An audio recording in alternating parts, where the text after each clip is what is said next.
Assalamualaikum dan salam sejahtera. Anda bersama saya di Jeff TV. Jeff sentiasa komited dalam memastikan kebajikan bateri ATM sentiasa terpelihara. Komitmen ini dapat dilihat melalui usaha dalam membantu bateri ATM yang memerlukan. Kali ini kita berada di Seremban Negeri Sembilan, di mana ini merupakan kediaman kepada Balu, seorang bateri ATM yang telah menerima bantuan bina baru rumah melalui inisiatif Perumahan Jeff ATM. Bantuan bina baru dilaksanakan bagi memastikan penerima menikmati kualiti hidup yang lebih baik. Untuk pengetahuan anda, jumlah kelulusan ini adalah sebanyak RM75,000 dan alhamdulillah syukur kehadrat ilahi, sebuah rumah baru telah direalisasikan.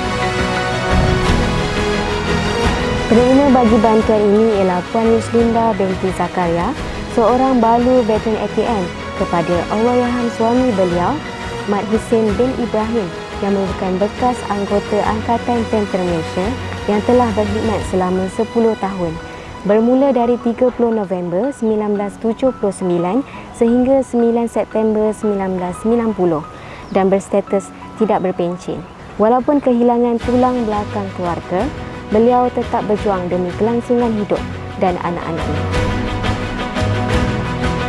Okey, kalau nak cerita tentang cabaran tu banyak sebenarnya. Kak pun daripada kecil dah anak yatim daripada umur 18 tahun. Dah lama. Berani cakap tak lama, 3 bulan rumah ni siap. Amat bersyukur hingga payah nak dikatakan, nak disuarakan dengan perkataan, tapi itulah. Terima kasih sangat-sangat kepada Kerajaan Malaysia, kepada Jeff ATM, Jeff Melaka yang membina, yang memberi dan menghadiahkan rumah sebegini cantik. Allahu Akbar. Syukur sangat-sangat.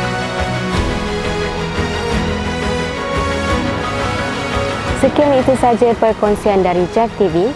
Semoga bantuan yang disalurkan dapat memberi manfaat serta keselesaan kepada penerima.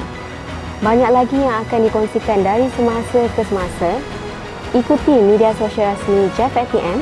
Jangan lupa untuk sukai dan kongsikan demi manfaat kita bersama. Responsif, prihatin, komited.